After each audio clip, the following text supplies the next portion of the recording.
ಕೃಪೆಯಲ್ಲಿ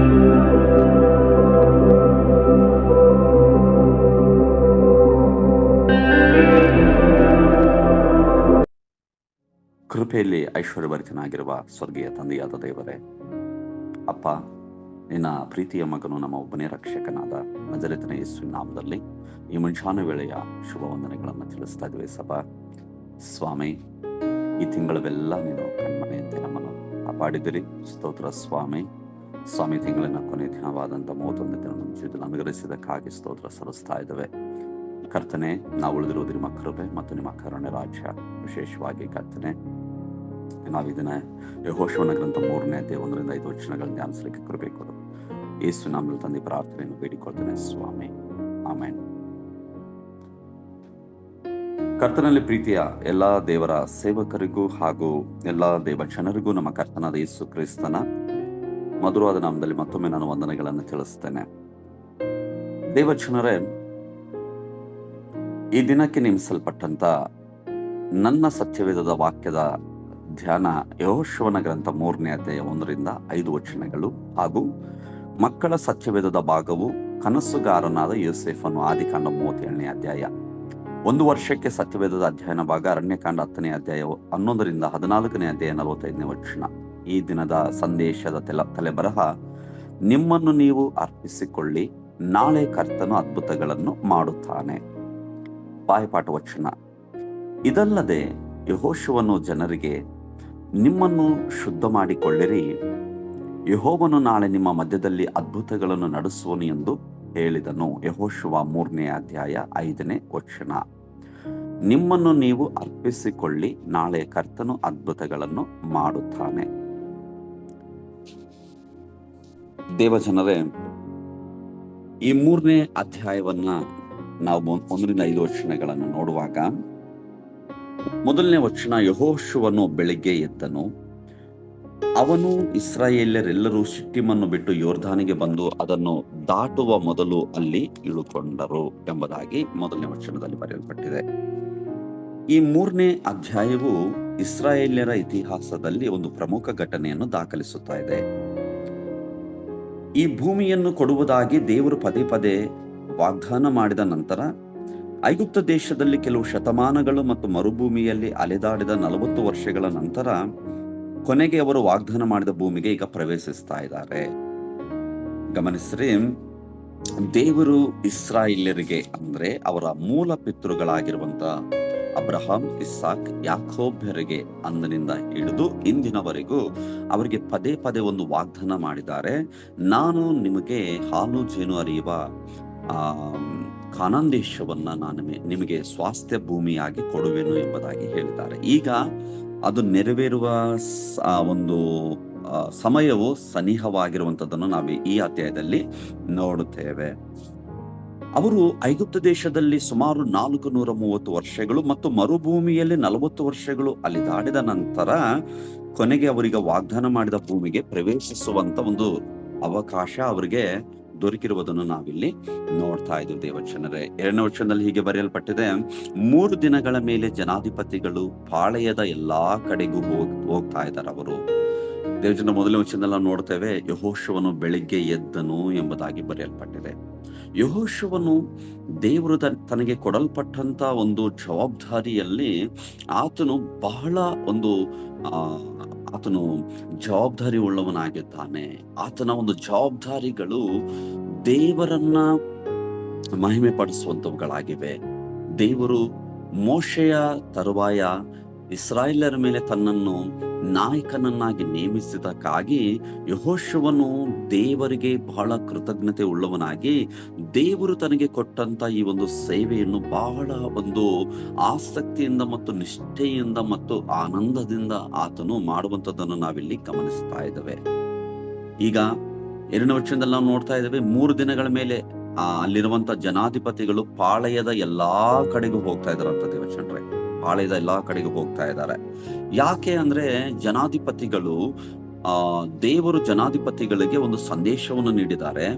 ಸುಮಾರು 25 ಲಕ್ಷಕ್ಕಿಂತ ಅಧಿಕವಾಗಿರುವಂತ ಇಸ್ರಾಯೇಲ್ಯರ ಒಂದು ಏನು ಒಂದು ಸಭೆ ಏನಿದೆ ಅಲ್ವಾ, ಅವರ ಮಧ್ಯದಲ್ಲಿ ಹೋಗಿ ಒಂದು ಕಾರ್ಯವನ್ನ ಜನಾಧಿಪತಿಗಳು ಮಾಡಬೇಕಾಗಿದೆ. ಏನದೆ ಜನಾಧಿಪತಿಗಳು ಏನ್ ಹೇಳ್ತಾ ಇದ್ರೆ 3ನೇ ವಚನದಲ್ಲಿ ನಾವು ನೋಡ್ತಾ ಇದ್ದೇವೆ, ಯಾಜಕರಾದ ಲೇವಿಯರು ನಿಮ್ಮ ದೇವರಾದ ಯೆಹೋವನ ಒಡಂಬಡಿಕೆಯ ಮಂಜೂಷ ಹೊತ್ತಿರುವುದನ್ನು ಕಂಡ ಕೂಡಲೇ ನೀವು ನಿಮ್ಮ ಸ್ಥಳವನ್ನು ಬಿಟ್ಟು ಅದರ ಹಿಂದೆ ಹೋಗಿರಿ ಎಂಬುದಾಗಿ ಅವರು ಹೇಳುವಂತದ್ದನ್ನು ನಾವಿಲ್ಲಿ ಗಮನಿಸಬೇಕಾಗಿದೆ. ನೋಡಿ ದೇವಜನರೇ, ಜನಾಧಿಪತಿಗಳು ಏನ್ ಹೇಳ್ತಾ ಇದ್ರೆ ಇಸ್ರಾಯೇಲರಿಗೆ, ಯಾಜಕರಾದ ಲೇವಿಯರು, ದೇವರು ಇಸ್ರಾಯೇಲ್ಯರ ಯಾಕೋಬನ ಸಂತಾನದ 12 ಗೋತ್ರಗಳಲ್ಲಿ ತನ್ನ ಸೇವೆ ಮಾಡುವುದಕ್ಕಾಗಿ ಲೇವಿ ಕುಲದವರನ್ನ ಆರಿಸಿಕೊಂಡಿದ್ದಾರೆ. ಆ ಲೇವಿ ಕುಲದವರಲ್ಲಿ ವಿಶೇಷವಾಗಿ ದೇವ ಮಂಜೂಷವನ್ನು ಮತ್ತು ದೇವದರ್ಶನದ ಗುಡಾರದಲ್ಲಿ ಸೇವೆ ಮಾಡುವುದಕ್ಕಾಗಿ ಒಂದು ಆರೋನನ ವಂಶದವರನ್ನು ಆರಿಸಿಕೊಂಡಿರುವುದನ್ನು ನಾವು ನೋಡ್ತೇವೆ. ಅವ್ರು ಹೇಳ್ತಾ ಇದ್ದಾರೆ, ಯಾಜಕರಾದ ಲೇವಿಯರು ಅಂದ್ರೆ ಲೇವಿ ಕುಲದವರಲ್ಲಿ ಯಾಜಕ ಸೇವೆ ಮಾಡುವುದಕ್ಕಾಗಿ ಆಯಲ್ಪಟ್ಟವರು ನಿಮ್ಮ ದೇವರಾದ ಯೆಹೋವನ ಒಡಂಬಡಿಕೆಯ ಮಂಜೂಷ ಹೊತ್ತಿರುವುದನ್ನು ಕಂಡ ಕೂಡಲೇ ನೀವು ನಿಮ್ಮ ಸ್ಥಳವನ್ನು ಬಿಟ್ಟು ಅದರ ಹಿಂದೆ ಹೋಗಿರಿ. ಅಂದ್ರೆ ಮಂಜೂಷ ನಿಮ್ಮ ಮುಂದೆ ಯಾಜಕರಾದಂತ ಲೇವಿಯರು ಹೊತ್ತುಕೊಂಡು ಹೋಗುವಾಗ ಸರ್ವ ಇಸ್ರಾಯೇಲ್ಯ ಸಭೆಯು ನೀವು ಅದರ ಹಿಂದೆ ಹೋಗಿರಿ ಎಂಬುದಾಗಿ ಹೇಳುವಂತದ್ದನ್ನ ನಾವಿಲ್ಲಿ ಗಮನಿಸಬೇಕಾಗಿದೆ. ದೇವಜನರೇ, ಮಂಜೂಷ ವಿಮೋಚನ ಕಂಡ 25ನೇ ಅಧ್ಯಾಯ 10ರಿಂದ 16 ವಚನಗಳಲ್ಲಿ ನಾವು ನೋಡುವಾಗ, ದೇವರು ತನ್ನ ಸೇವಕನಾಗಿರುವಂತ ಮೋಶೆಗೆ ನೇಮಿಸಿರುವ ತಿಳಿಸಿರುವ ಪ್ರಕಾರವಾಗಿ ದೇವ ಮಂಜೂಷವನ್ನ ಅವರು ಅಲ್ಲಿ ತಯಾರು ಮಾಡುವಂತದ್ದನ್ನ ನಾವು ನೋಡುತ್ತೇವೆ. ದೇವ ಮಂಜೂಷ ದೇವದರ್ಶನದ ಗುಡಾರದಲ್ಲಿ ಅದನ್ನ ಇಡ್ತಾರೆ ಮತ್ತು ಅದನ್ನ ಒತ್ತುಕೊಳ್ಳುವಂಥದ್ದು ಯಾಜಕರು ಮಾತ್ರ ಮಾಡಬೇಕಾಗಿದೆ. ಅದನ್ನು ಒತ್ತುಕೊಂಡು ಹೋಗುವಂತ ಕೆಲಸವನ್ನ, ಸೇವೆಯನ್ನ. ಒಡಂಬಡಿಕೆಯ ಮಂಜೂಷವು ತನ್ನ ಜನರೊಂದಿಗೆ ದೇವರ ಪ್ರಸನ್ನತೆಯನ್ನು ಸಂಕೇತಿಸುತ್ತದಂತ್ರಿ. ಅಂದ್ರೆ ದೇವರ ಮಂಜೂಷ, ಆ ಮಂಜೂಷ ಅನ್ನುವಂಥದ್ದು ಅದು ಒಂದು ಪೆಟ್ಟಿಗೆ ಆಕಾರದಲ್ಲಿ ಅದನ್ನ ಹೊತ್ತುಕೊಂಡು ಹೋಗ್ಲಿಕ್ಕೆ 2 ಒಂದು ಕೋಲುಗಳನ್ನ ಸಿಕ್ಕಿಸಿರ್ತಾರೆ. 4 ಜನರು ಅದನ್ನ ಹೊರುವಂತದ್ದಿದೆ. ಆ ಒಂದು ದೇವ ಮಂಜೂಷದಲ್ಲಿ ದೇವರು ಮೋಶೆ ಮೂಲಕವಾಗಿ ಕೊಟ್ಟಂತ ಒಂದು ಧರ್ಮಶಾಸ್ತ್ರದ ಪ್ರತಿಯು ಮತ್ತು ಆರೋನನ ಚಿಗುರಿದ ಕೋಲು ಮತ್ತು ಇಸ್ರಾಯೇಲ್ಯರು 40 ವರ್ಷಗಳ ಕಾಲ ಅರಣ್ಯದಲ್ಲಿ ಭುಜಿಸಿದಂತ ಒಂದು ಮನ್ನ ಎಂಬ ಆಹಾರದ ಒಂದು ಸೇರು ಅದರಲ್ಲಿ ಇರ್ತಾ ಇದೆ. ಆ ದೇವ ಮಂಜೂಷದ ಮೇಲೆ 2 ಕೆರೂಬಿಗಳು ಎದುರು ಬದುರಾಗಿ ಕೆತ್ತಿರುವಂತದನ್ನ ನಾವು ನೋಡ್ತೇವೆ. ಆ ದೇವ ಮಂಜೂಷದ ಮೇಲೆ ಇರುವಂತ ಆ ಒಂದು ಕೆರೂಬಿಯರು ಏನಿದಾರಲ್ಲ, ಆ ಒಂದು ದೇವ ಮಂಜೂಷದಲ್ಲಿ ದೇವರ ಪ್ರಸನ್ನತೆ ನೆಲೆಗೊಂಡಿರುವುದನ್ನ ನಾವು ನೋಡುತ್ತೇವೆ. ಇಲ್ಲಿ ಆ ಒಂದು ಮಂಜೂಷವು ದೇವರ ಜನರೊಂದಿಗೆ ದೇವರ ಪ್ರಸನ್ನತೆಯನ್ನ ಅದು ಸಂಕೇತಿಸ್ತಾ ಇದೆ. ಇತರ ವಿಷಯಗಳ ಪೈಕಿ ಇದು ಧರ್ಮಶಾಸ್ತ್ರದ ನಕಲನ್ನು ಒಳಗೊಳ್ತಾ ಇದೆ. ಅಂದ್ರೆ ಅದರಲ್ಲಿ ನಕಲು ಇಟ್ಟಿದ್ದಾರೆ. ಜನರ ಮುಂದೆ ಅದನ್ನು ಒಯ್ಯುವುದು ದೇವರ ಮಾರ್ಗದರ್ಶನ ಮತ್ತು ಆತನನ್ನು ಅನುಸರಿಸಲು ಮತ್ತು ಆತನ ಸೂಚನೆಗಳನ್ನು ಸ್ವೀಕರಿಸಲು ಅವರ ಸಿದ್ಧತೆಯನ್ನು ಅದು ಸೂಚಿಸುವಂತದ್ದು ಆಗಿದೆ. ನೋಡ್ರಿ, ದೇವಜನರು ಅದನ್ನ ಅನುಸರಿಸಲಿಕ್ಕೆ ಅದು ಮಾರ್ಗದರ್ಶನವನ್ನ ನೀಡುವಂಥದ್ದು ಆಗಿದೆ. ದೇವರು ಇಂದಿಗೂ ತನ್ನ ಪ್ರಸನ್ನತೆಯ ಮೂಲಕವಾಗಿ, ದೇವರು ತನ್ನ ದೇವರ ವಾಕ್ಯವೆಂಬ ಮಂಜೂಷದ ಮೂಲಕವಾಗಿ ನಮಗೆ ಮಾರ್ಗದರ್ಶನವನ್ನ ನೀಡುವಂತವರು ಆಗಿದ್ದಾರೆ. ಮತ್ತು ನಮ್ಮೊಳಗೆ ವಾಸ ಮಾಡುವಂತ ದೇವರ ಪವಿತ್ರಾತ್ಮನು ನಮಗೆ ಉಪದೇಶಿಸಿ ನಾವು ನಡೆಯಬೇಕಾದಂತ ಮಾರ್ಗದಲ್ಲಿ ನಮ್ಮನ್ನು ಆತನು ನಡೆಸುವಾತನು ಆಗಿದ್ದಾನೆ. ಮುಂದುವರ್ಷಿ ನಾವು 4ನೇ ವಚನದಲ್ಲಿ ನೋಡುತ್ತೇವೆ, ಆ ಜನಾಧಿಪತಿಗಳು ಇಸ್ರಾಯೇಲ್ ಸಭೆಗೆ ಹೇಳ್ತಾ ಇದ್ದಾರೆ, ನೀವು ದೇವ ಮಂಜೂಷವನ್ನ ಹಿಂಬಾಲಿಸ್ತಾ ಹೋಗ್ರಿ, ಆದರೆ ನಿಮಗೂ ಮಂಜೂಷಕ್ಕೂ ಸುಮಾರು 2000 ಮೊಳ ಅಂತರವಿರಬೇಕು, ಹತ್ತಿರ ಹೋಗಬಾರದು.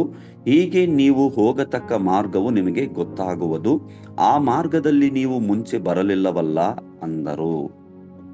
ಜನಾಧಿಪತಿಗಳು ಇಸ್ರಾಯೇಲರಿಗೆ ತಿಳಿಸ್ತಾ ಇದ್ದಾರ, ಆ ದೇವ ಮಂಜೂಷವನ್ನ ನೀವು ಅನುಸರಿಸುತ್ತಾ ಇರುವಾಗ ಆ ದೇವ ಮಂಜೂಷಕ್ಕೂ ನಿಮಗೂ ಸುಮಾರು 2000 ಮೊಳ ಅಂತರವಿರಬೇಕು. ಅಂದ್ರೆ ಅದರಿಂದ ನೀವು 2000 ಮೊಳ ದೂರ ಇರಬೇಕು ಎಂಬುದಾಗಿ ಹೇಳುವಂತದನ್ನ ಒಮ್ಮೆ ಗಮನಿಸಿರಿ.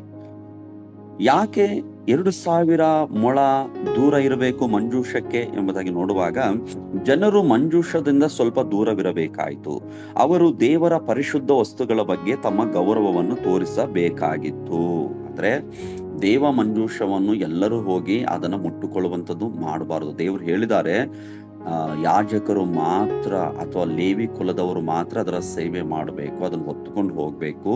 ಅದರಿಂದ ಸುಮಾರು 2,000 ಮೊಳ ಅಂತರ ನಿಮಗಿರಬೇಕು, ದೂರ ಹೋಗ್ಬೇಕು. ಅದನ್ನ ನೀವು ದೇವರ ವಸ್ತು, ಅದು ದೇವರ ವಸ್ತುವಿನ ವಿಷಯದಲ್ಲಿ ನೀವು ಬಹಳ ಗೌರವದಿಂದ ನಡ್ಕೊಳ್ಬೇಕು. ದೇವಸ್ಥಾನ, ಅದು ದೇವಸ್ಥಾನದಲ್ಲಿ ಇರುವಂತ ಅತ್ಯಂತ ಪರಿಶುದ್ಧವಾದ ಸ್ಥಳದಲ್ಲಿ ಇರುವಂತ ಒಂದು ವಸ್ತು, ಅದು ದೇವ ಮಂಜೂಷ. ಅಂದ್ರೆ ಅದರಲ್ಲಿ ದೇವರ ವಸ್ತುಗಳಿದಾವೆ, ದೇವರ ಪ್ರಸನ್ನತೆ ಅನ್ನೋದು ಸಂಕೇತಿಸ್ತಾ ಇದೆ.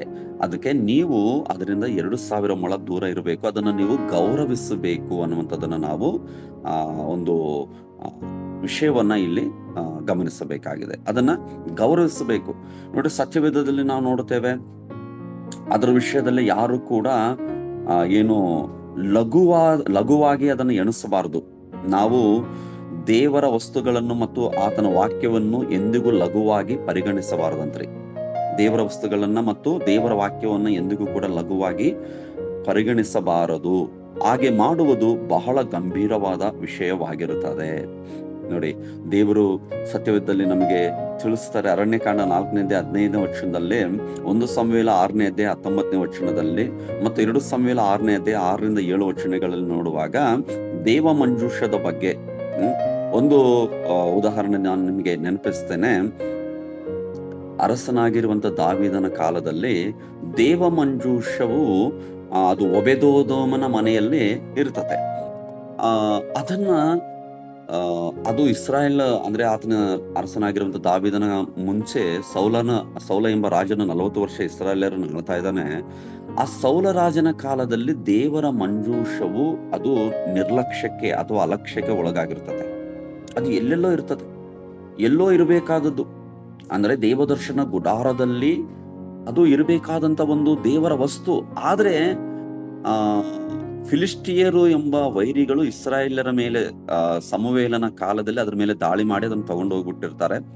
ಆ ಫಿಲಿಸ್ಟಿಯ ದೇಶದಲ್ಲಿ ಅದಿರುವಾಗ ಫಿಲಿಸ್ಟಿಯರಿಗೆ ದೇವರು ಅನೇಕ ವಿಧವಾದ ರೋಗಗಳನ್ನು ಬರಮಾಡ್ತಾನೆ. ಅವರ ಅಂಜಿ ಆ ದೇವ ಮಂಜೂಷವನ್ನ ಅವರು ತಿರುಗಿ ಇಸ್ರಾಯೇಲ್ ದೇಶಕ್ಕೆ ಕಳಿಸಿಕೊಡ್ತಾರೆ. ಅದು ಮಿಕ್ಮೈಸ್ ಎಂಬ ಸ್ಥಳದಲ್ಲಿ ಬರ್ತದೆ, ಮತ್ತೆ ಅಲ್ಲಿಂದ ಅದು ಒಬೇದೋದಮನ ಮನೆಗೆ ಬರ್ತದೆ. ಆ ಒಬೇದೋದಮನ ಮನೆಯಲ್ಲಿ ಬಹಳ ದಿವಸ ಇರ್ತದೆ. ಇದು ದಾವೀದನ ಕಾಲದಲ್ಲಿ ದಾವೀದನಿಗೆ ಗೊತ್ತಾದಾಗ ದಾವೀದನು ಇಸ್ರಾಯೇಲರನ್ನ ಕರ್ಕೊಂಡು ಹೋಗಿ ಬಹಳ ವಿಜೃಂಭಣೆಯಿಂದ ದೇವರನ್ನ ಆರಾಧನೆ ಮಾಡ್ತಾ ಅದನ್ನ ಬಂಡಿ ಮೇಲೆ, ಎತ್ತುಗಳ ಗಾಡಿ ಮೇಲೆ ಅದನ್ನ ಇಟ್ಟು ಅದನ್ನ ತಗೊಂಡ್ಬರ್ಬೇಕಾದ್ರೆ ಆ ಎತ್ತುಗಳು ಎಡುತ್ತಾವೆ. ಆ ದೇವ ಮಂಜೂಷವು ಎತ್ತಿನ ಗಾಡಿ ಮೇಲಿಂದ ಕೆಳಗೆ ಬೀಳುವಂತ ಒಂದು ಸಂದರ್ಭ. ಆ ಸಮಯದಲ್ಲಿ ಉಜ್ಜನು ಎಂಬ ಒಬ್ಬ ವ್ಯಕ್ತಿ ಆ ದೇವ ಮಂಜೂಷ ಕೆಳಗೆ ಬೀಳುವಾಗ ಅದನ್ನು ಹೋಗಿ ಹಿಡ್ಕೊಂಡ್ಬಿಡ್ತಾನೆ. ದೇವರು ಅಲ್ಲಿ ಕೋಪಗೊಂಡು ಉಜ್ಜನನ್ನ ಹತ ಮಾಡುವಂತದನ್ನ ನಾವು ನೋಡ್ತೇವೆ. ಅದು ದೇವರ ಪರಿಶುದ್ಧವಾದಂತ ವಸ್ತು, ದೇವರು ಆಜ್ಞೆ ಮಾಡಿದ್ದಾರೆ ಅದನ್ನು ಮುಟ್ಟಬಾರದು ಅಂತ ಹೇಳ್ಬಿಟ್ಟು. ಅದನ್ನ ಯಾಜಕರು ಮಾತ್ರ ಮುಟ್ಟಬೇಕು. ಅದನ್ನ ಯಾಜಕರು ಬಹಳ ಅವರು ಪರಿಶುದ್ಧವಾಗಿಟ್ಟುಕೊಂಡಿರ್ತಾರೆ, ತಮ್ಮನ್ನು ಪರಿಶುದ್ಧತೆಯಿಂದ ದೇವರನ್ನು ಸೇವಿಸ್ತಾ ಇರ್ತಾರೆ. ಅವರು ಅಪವಿತ್ರತೆ, ಮೈಲಿಗೆಯಾದಂತ ಒಂದು ಕೈಗಳಿಂದ ಅದನ್ನ ಮುಟ್ಟುವುದಿಲ್ಲ. ಬಹಳ ತಮ್ಮನ್ನು ತಾವು ದೇವರು ವಿಧಿಸಿದಂತ ಒಂದು ವಿಧಾನದ ಮೂಲಕವಾಗಿ ತಮ್ಮನ್ನು ಶುದ್ಧಿಪಡಿಸಿಕೊಂಡು ಅದನ್ನ ಅವರು ಸೇವೆ ಮಾಡ್ತಾ ಇದ್ರು. ಅದರ ಸೇವೆ ಇಲ್ಲಿ ದೇವ ಮಂಜೂಷವನ್ನ ಅಗೌರವ ಪಡಿಸುವಂತದ್ದನ್ನು, ದೇವರ ವಾಕ್ಯವನ್ನು ಲಘುವಾಗಿ ಪರಿಗಣಿಸುವಂತದ್ದನ್ನು ಯಾರು ಕೂಡ ಮಾಡಬಾರದು. ಈಗ ನಾವು ಮುಖ್ಯವಾದಂತ ವಚನಕ್ಕೆ ಬರ್ತಾ ಇದ್ದೇವೆ.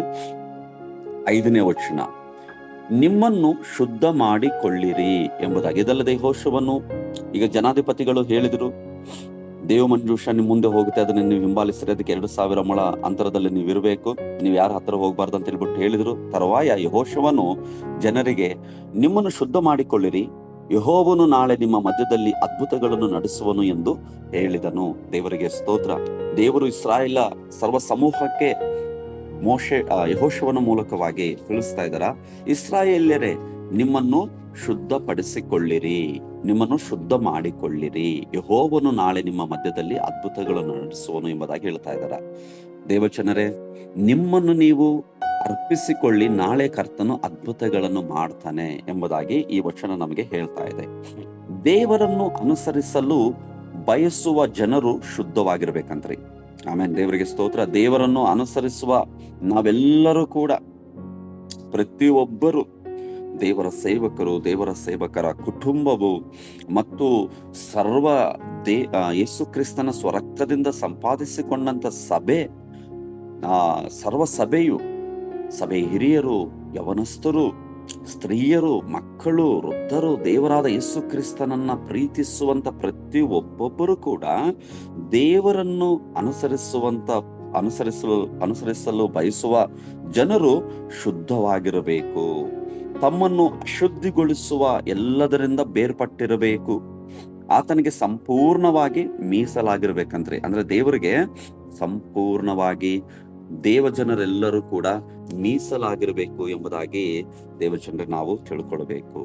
ನಾವು ರೋಮಪುರದವರಿಗೆ ಬರೆದ ಪತ್ರಿಕೆ 12ನೇ ಅಧ್ಯಾಯದಲ್ಲಿ ನಾವು ಓದುತ್ತೇವೆ. 1-2 ವಚನಗಳನ್ನು ದಯವಿಟ್ಟು ಯಾರಾದ್ರೊಬ್ಬರು ಓದಿ ಸಹಕಾರ ಮಾಡ್ಬೇಕೆಂಬ ಕೇಳಿಕೊಳ್ತೇನೆ.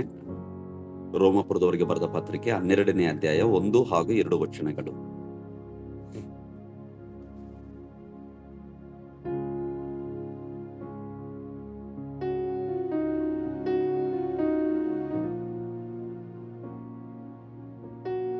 ರೋಮಪುರದವರಿಗೆ ಬರೆದ ಪತ್ರಿಕೆ 12ನೇ ಅಧ್ಯಾಯ 1-2 ವಚನಗಳಲ್ಲಿ ಹೀಗೆ ಬರೆಯಲ್ಪಟ್ಟಿದೆ. ಆದದರಿಂದ ಸಹೋದರರೇ, ದೇವರ ಕನಿಕರವನ್ನು ನಿಮ್ಮ ನೆನಪಿಗೆ ತಂದು ನಿಮ್ಮನ್ನು ಬೇಡಿಕೊಳ್ಳುವುದೇನೆಂದರೆ, ನೀವು ನಿಮ್ಮ ನಿಮ್ಮ ದೇಹಗಳನ್ನು ದೇವರಿಗೆ ಮೀಸಲಾಗಿಯೂ ಮೆಚ್ಚುಗೆಯಾಗಿಯೂ ಇರುವ ಸಜೀವ ಯಜ್ಞವಾಗಿ ಅರ್ಪಿಸಿರಿ. ಇದೇ ನಿಮ್ಮ ವಿವೇಕಪೂರ್ವಕವಾದ ಆರಾಧನೆಯು. ಇಹಲೋಕದ ನಡವಳಿಕೆಯನ್ನು ಅನುಸರಿಸದೆ ನೂತನ ಮನಸ್ಸನ್ನು ಹೊಂದಿಕೊಂಡು ಪರಲೋಕ ಭಾವದವರಾಗಿರಿ. ಹೀಗಾದರೆ ದೇವರ ಚಿತ್ತಕ್ಕನುಸಾರವಾದದ್ದು, ಅಂದರೆ ಉತ್ತಮವಾದದ್ದು, ಮೆಚ್ಚುಗೆಯಾದದ್ದು, ದೋಷವಿಲ್ಲದ್ದು ಯಾವುದೆಂದು ವಿವೇಚಿಸಿ ತಿಳುಕೊಳ್ಳುವಿರಿ ಎಂಬುದಾಗಿ. ದೇವಜನರೇ, ದೇವರನ್ನು ಪರಿಶುದ್ಧತೆಯಿಂದ ನಾವು ಹಿಂಬಾಲಿಸಬೇಕು.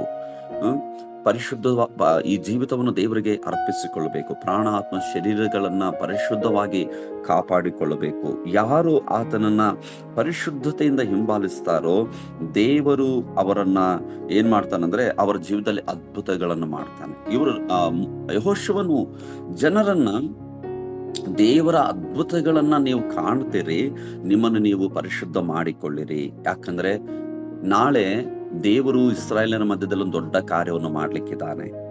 ದೇವರು ಅನೇಕ ವರ್ಷಗಳ ಅವರ ನಿರೀಕ್ಷೆಯನ್ನ ಸಫಲಗೊಳಿಸುವಂತ ದಿನ ನಾಳೆ. ಅಂದ್ರೆ ತಮ್ಮ ಬಹು ವರ್ಷಗಳ ನಿರೀಕ್ಷಿತವಾಗಿರುವಂತ ಕಾನಾನ್ ದೇಶವನ್ನ ಪ್ರವೇಶಿಸುವಂತ ದಿನ ನಾಳೆ.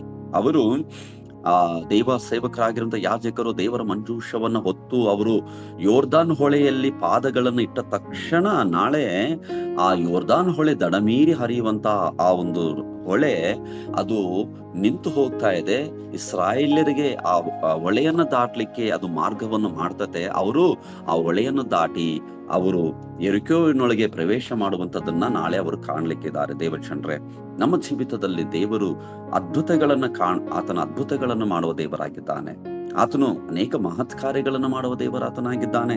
ಪರಿಶುದ್ಧತೆಯಿಂದ ಪರಿಶುದ್ಧ ಮಾಡಿಕೊಳ್ಳುತ್ತಾ ನಾವು ಮುಂದೆ ಸಾಗಬೇಕು. ದೇವರು ನಿರಂತರವಾದ ಸಹಾಯಗಳನ್ನು ಆತನು ಮಾಡ್ತಾನೆ. ದೇವಜನರ, ಈ ದಿನಕ್ಕೆ ನೇಮಕವಾದಂತ ಸುವಾರ್ತಿಕರ ಜೀವನ ಚರಿತ್ರೆ C.H. ಸ್ಪರ್ಜನ್ ಎಂಬುದಾಗಿ, ಚಾರ್ಲ್ಸ್ ಹ್ಯಾಡನ್ ಸ್ಪರ್ಜನ್ ಎಂಬುದಾಗಿ ಕರೆಯಲ್ಪಡುವಂತ ಒಬ್ಬ ದೇವರ ಸೇವಕರ ಒಂದು ಮಿಷನರಿಯ ಜೀವನ ಚರಿತ್ರೆಯನ್ನು ನಾವು ಧ್ಯಾನ ಮಾಡುವವರು ಆಗಿದ್ದೇವೆ. ಚಾರ್ಲ್ಸ್ ಹ್ಯಾಡನ್ ಸ್ಪರ್ಜನ್ 1834ರಿಂದ 1892. ಇವರಿಗೆ ಬೋಧಕರ ರಾಜಕುಮಾರ ಎಂದು ಕರೀತಾರೆ. ಬೋಧಕರ ರಾಜಕುಮಾರ ಎಂಬುದಾಗಿ, ದ ಪ್ರಿನ್ಸೆಸ್ ಆಫ್ ಸ್ಪೀಚ್ ಎಂಬುದಾಗಿ ಕರೆಯಲ್ಪಡುವಂತ ಒಬ್ಬ ಬ್ಯಾಪ್ಟಿಸ್ಟ್, ಇಂಗ್ಲಿಷ್ ಬ್ಯಾಪ್ಟಿಸ್ಟ್ ಪಾದ್ರಿ ಆಗಿದ್ರು ಇವರು. 19ನೇ ಶತಮಾನದ ಲಂಡನ್ ನಲ್ಲಿ ಮೆಟ್ರೋಪಾಲಿಟನ್ ಟೆಬರ್ನೆಕಲ್ ನಲ್ಲಿ 38 ವರ್ಷ ಸೇವೆ ಸಲ್ಲಿಸಿದ್ರಂತೆ. ಲಂಡನ್ ನಲ್ಲಿರುವಂತ ಮೆಟ್ರೋಪಾಲಿಟನ್ ಟೆಬರ್ನೆಕಲ್ ಎಂಬ ಒಂದು ಸಭೆಯಲ್ಲಿ 38 ವರ್ಷಗಳ ಕಾಲ ಸೇವೆ ಸಲ್ಲಿಸಿ ಲಕ್ಷಾಂತರ ಜನರಿಗೆ ಬೋಧಿಸಿದರು. ಅತ್ಯಂತ ಪ್ರಭಾವಶಾಲಿ ಬೋಧಕ, ಬರಹಗಾರ ಮತ್ತು ಸಮಾಜ ಸೇವಕರಾಗಿದ್ದ ಅವರು ಅನಾಥಾಶ್ರಮ ಹಾಗೂ ಕಾಲೇಜುಗಳನ್ನು ಸ್ಥಾಪಿಸಿ ಬಡವರ ಏಳಿಗೆಗೆ ಶ್ರಮಿಸಿದರು. ಇವರ ಜೀವನ ಚರಿತ್ರೆ ನೋಡೋದಾದ್ರೆ, ದೇವಜನರ ಆರಂಭಿಕ ಜೀವನ ಚರಿತ್ರೆ, ಸ್ಪರ್ಜನ್ ಅವರು ಜೂನ್ 19ನೇ ತಾರೀಕು 1834 ಇಂಗ್ಲೆಂಡಿನಲ್ಲಿ ಎಸೆಕ್ಸ್ ನಲ್ಲಿ ಹುಟ್ಟುತ್ತಾ ಇದ್ದಾರೆ. ಅವರು ಬಾಲ್ಯದಿಂದಲೇ ಬಲವಾದ ಕ್ರಿಶ್ಚಿಯನ್ ನಂಬಿಕೆಯನ್ನು ಹೊಂದಿದ್ದರು. ನೋಡ್ರಿ, ಸುಮಾರು ಅವರು 13ನೇ ವಯಸ್ಸಿನಲ್ಲಿ ರಕ್ಷಣೆ ಹೊಂದುತ್ತಾರೆ. ಅವರು ದೇವರಲ್ಲಿ, ಯೇಸು ಕ್ರಿಸ್ತನಲ್ಲಿ ಅಪಾರವಾದಂತಹ ನಂಬಿಕೆಯನ್ನು ಹೊಂದಿದಂತ ಒಬ್ಬ ಭಕ್ತ ಒಂದು ಕುಟುಂಬದ ಹಿನ್ನೆಲೆಯನ್ನು ಅವರು ಹೊಂದಿದವರಾಗಿದ್ದರು. ಕೇವಲ 19ನೇ ವಯಸ್ಸಿನಲ್ಲಿ ಲಂಡನ್ನ ಪ್ರಸಿದ್ಧ ನ್ಯೂ ಪಾರ್ಕ್ ಸ್ಟ್ರೀಟ್ ಚಾಪೆಲ್ನ, ಅಂದ್ರೆ ನಂತರ ಅದು ಮೆಟ್ರೋಪಾಲಿಟನ್ ಟೆಬರ್ನಕಲ್ ಚರ್ಚ್ ಎಂಬುದಾಗಿ ಹೆಸರಾಗುತ್ತೆ, ಈ ಒಂದು ಚರ್ಚ್ಗೆ ಅವರು ಸೇವಕರಾಗಿ ನೇಮಕಗೊಳ್ಳುತ್ತಾರೆ. ಅವರ ಶಕ್ತಿಯುತ ಮತ್ತು ಆಳವಾದ ಧರ್ಮೋಪದೇಶಗಳು ಅಸಂಖ್ಯಾತ ಜನರನ್ನ ಆಕರ್ಷಿಸಿದವು. ದೇವಚಂದ್ರೆ, ಜ್ಞಾನಿಯು ಆತ್ಮಗಳನ್ನ ಆಕರ್ಷಿಸುವನು ಎಂಬುದಾಗಿ ದೇವರವಾಕ್ಯ ಹೇಳೋ ಪ್ರಕಾರವಾಗಿ ದೇವರವರಿಗೆ ಬೋಧಿಸುವಂತ ವರವನ್ನು ಕೊಟ್ಟಿದ್ರು, ಉಪದೇಶಿಸುವಂತ ವರವನ್ನು ಕೊಟ್ಟಿದ್ರು, ತಲಂತು ಕೊಟ್ಟಿದ್ರು. ದೇವರ ಸೇವಕರೇ, ದೇವರ ಮಕ್ಕಳೇ, ದೇವರು ನಮ್ಮ ಪ್ರತಿ ಒಬ್ಬೊಬ್ಬರಿಗೂ ಕೂಡ ದೇವರ ವಾಕ್ಯವನ್ನ ಉಪದೇಶಿಸುವಂತ ವರವನ್ನ ಆತನು ಕೊಡ್ತಾನೆ. ಅದಕ್ಕೆ ಅಪೊಸ್ತಲನಾದ ಪೌಲನು ತಿಮೋಥೆಯನಿಗೆ ಹೇಳ್ತಾನೆ, ನೀನು ದೇವರ ವಾಕ್ಯವನ್ನು ಉಪದೇಶಿಸುವುದರಲ್ಲಿ ಪ್ರಾವೀಣ್ಯತೆಯನ್ನ ಹೊಂದಿರಬೇಕು, ನೀನು ಗಳಿಸಿಕೊಳ್ಳಬೇಕು ಎಂಬುದಾಗಿ ಹೇಳ್ತಾರೆ ದೇವಚಂದ್ರೆ. ಈ ಒಂದು ಚಾರ್ಲ್ಸ್ ಸ್ಪರ್ಜನ್ ಅವರು ಬೋಧಿಸುವುದರಲ್ಲಿ ಬಹಳ ಒಂದು ಶಕ್ತಿಯುತವಾಗಿ ದೇವರ ಕೈಯಲ್ಲಿ ಒಂದು ಪಾತ್ರೆಯಾಗಿ ಉಪಯೋಗಿಸಲ್ಪಡ್ತಾರೆ. ಸೇವೆ ಮತ್ತು ಕೊಡುಗೆ. ಸ್ಪರ್ಜನ್ ಕೇವಲ ಬೋಧಕರಾಗಿರಲಿಲ್ಲ, ಅವರು ಸಮಾಜ ಸೇವಕರಾಗಿ ಸ್ಟಾಕ್ವೆಲ್ ಅನಾಥಾಶ್ರಮ, ಆಲ್ಮ್ ಹೌಸ್ ವೃದ್ಧಾಶ್ರಮ ಮತ್ತು ಸ್ಪರ್ಜನ್ಸ್ ಕಾಲೇಜನ್ನು ಸ್ಥಾಪಿಸಿದರಂತಲೇ ದೇವರ ಮಕ್ಕಳೇ. ಕೇವಲ ಬೋಧಕರಾಗಿರಲಿಲ್ಲ, ಅವರು ಸಮಾಜ ಸೇವಕರಾಗಿದ್ರು. ಒಂದು ಅನಾಥಾಶ್ರಮ ಮತ್ತು ವೃದ್ಧಾಶ್ರಮ ಮತ್ತು ಸ್ಪರ್ಜನ್ಸ್ ಕಾಲೇಜನ್ನು ಅವರು ಸ್ಥಾಪಿಸಿದರು. ಅವರ ಬರಹಗಳು, ಅವರು ಧರ್ಮೋಪದೇಶಗಳು, ವ್ಯಾಖ್ಯಾನಗಳು, ಭಕ್ತಿಗೀತೆಗಳು ಮತ್ತು ಪುಸ್ತಕಗಳನ್ನು ಬರೆದಿದ್ದಾರೆ. ಇಂದಿಗೂ ಅವರ ಬರಹಗಳನ್ನು ಕ್ರಿಶ್ಚಿಯನ್ ಸಾಹಿತ್ಯದಲ್ಲಿ ಉನ್ನತ ಗೌರವದಿಂದ ಓದಲಾಗುತ್ತದೆ. ನಿಜವಾಗಲೂ ಸ್ಪರ್ಜನ್ ಅವರ ಬರಹಗಳನ್ನ ಅನೇಕ ಕ್ರೈಸ್ತರು ಅವರು ಓದುತ್ತಾ ಇರ್ತಾರೆ. ಇಂಗ್ಲಿಷ್ ಅಲ್ಲಿ ಬಹಳ ಸಿಗ್ತವೆ ಅವರ ಒಂದು ಬರಹಗಳು ಮತ್ತು ವ್ಯಾಖ್ಯಾನಗಳು ಬರೆದಿದ್ದಾರೆ. ಅನೇಕ ಭಕ್ತಿಗೀತೆಗಳನ್ನು, ಪುಸ್ತಕಗಳನ್ನು, ಆತ್ಮಿಕ ಪುಸ್ತಕಗಳನ್ನು ಕೂಡ ಅವರು ರಚಿಸಿದ್ದಾರೆ. ಇಂದಿಗೂ ಕೂಡ ಬಹಳ ಗೌರವದಿಂದ ಅದನ್ನ ಅನೇಕ ದೇವರ ಮಕ್ಕಳು ಅದನ್ನು ಬಳಕೆ ಮಾಡುವಂತದನ್ನ, ಅದನ್ನು ಉಪಯೋಗ ಮಾಡಿಕೊಳ್ಳುವಂತದನ್ನು ನಾವು ಕಾಣಬಹುದು. ಇವರ ಒಂದು ಅಂತ್ಯ ಜನವರಿ 31ನೇ ತಾರೀಕು 1892 ಅವರು ನಿಧನರಾಗ್ತಾರೆ. ಆದರೆ ಅವರ ಬರಹಗಳು ಮತ್ತು ಬೋಧನೆಗಳು ಇಂದಿಗೂ ಅನೇಕರಿಗೆ ಸ್ಫೂರ್ತಿಯಾಗಿವೆ. ಸ್ಪರ್ಜನ್ ಅವರ ವಾಗ್ಮಿ ಕೌಶಲ್ಯ ಮತ್ತು ಬೈಬಲ್ನ ಆಳವಾದ ಜ್ಞಾನ ಅವರನ್ನು ವಿಶ್ವದ ಅತ್ಯಂತ ಪ್ರಭಾವಶಾಲಿ ಕ್ರಿಶ್ಚಿಯನ್ ಬೋಧಕರಲ್ಲಿ ಒಬ್ಬರನ್ನಾಗಿ ಮಾಡಿತು. ಇಂದಿನ ದಿನ ಸ್ಪರ್ಜನ್ ಅವರ ಕುರಿತಾಗಿ ನಾವು ಕೂಡ ಕೇಳಿದ್ದೇವೆ. ಇವತ್ತು ದಿವಸ ದೇವರು ಸ್ಪರ್ಜನ್ ಅವರನ್ನ ನಮಗೆ ದೇವರು ಪರಿಚಯ ಮಾಡ್ತಾ ಇದ್ದಾರೆ. ಅವರು 19ನೇ ವಯಸ್ಸಿನಲ್ಲಿ ಸೇವೆಗೆ ಬಂದು ಪ್ರಬಲವಾಗಿ ದೇವರ ಸೇವೆಯಲ್ಲಿ ಉಪಯೋಗಿಸಲ್ಪಟ್ಟರು. ದೇವಜನರೇ, ದೇವರು ನಮ್ಮನ್ನು ಯೋಗ್ಯರೆಂದು ಎಣಿಸಿ ತನ್ನ ಸೇವೆಗೆ ಕರೆದಿದ್ದಾನೆ. ತನ್ನ ಸ್ವಾರ್ಥೆಯನ್ನು ಸಾರುವುದಕ್ಕಾಗಿ ಪ್ರತಿಯೊಬ್ಬೊಬ್ಬರನ್ನು ದೇವರು ಆರಿಸಿಕೊಂಡಿದ್ದಾನೆ. ನಮ್ಮೆಲ್ಲರಿಗೋಸ್ಕರವಾಗಿ ಆತನ ತನ್ನ ಪ್ರಾಣವನ್ನು ಕೊಟ್ಟಿದ್ದಾನೆ. ಇವರು ಹೇಳ್ತಾರೆ, ಒಂದು ಮಾತು ಹೇಳ್ತಾರೆ, ನನ್ನ ಉಪದೇಶದ ಕೇಂದ್ರ ಬಿಂದು ಯೇಸು ಕ್ರಿಸ್ತನ ಶಿಲುಬೆ ಮತ್ತು ಆತನ ಒಂದು ಉಪದೇಶಗಳು ಎಂಬುದಾಗಿ ಹೇಳ್ತಾರೆ ದೇವರ ಮಕ್ಕಳೇ. ನಾವು ಕೂಡ ಯೇಸು ಕ್ರಿಸ್ತನ ಒಂದು ತ್ಯಾಗ ಮತ್ತು ಆತನ ಉಪದೇಶಗಳನ್ನ ಕೇಂದ್ರ ಬಿಂದುವನ್ನಾಗಿ ಇಟ್ಟುಕೊಂಡು ನಾವು ದೇವರ ಸೇವೆ ಮಾಡೋಣ, ಸ್ವಾರ್ಥ ಸಾರೋಣ, ದೇವರ ವಾಕ್ಯ ಸಂದೇಶಗಳನ್ನ ಪ್ರಕಟಿಸೋಣ, ಅನೇಕ ಜನರನ್ನ ಸಂಧಿಸಿ ಯೇಸು ಕ್ರಿಸ್ತನ ಪರಲೋಕ ರಾಜ್ಯಕ್ಕಾಗಿ ನಾವು ಸಿದ್ಧಪಡಿಸುವವರಾಗಿರೋಣ. ದೇವರು ನಮ್ಮೆಲ್ಲರ ಮಧ್ಯದಲ್ಲಿ ಆತನು ಅದ್ಭುತಗಳನ್ನು ನಿರಂತರವೂ ಆತನು ಮಾಡ್ತಾನೆ. ದೇವರಿಗೆ ಸ್ತೋತ್ರ.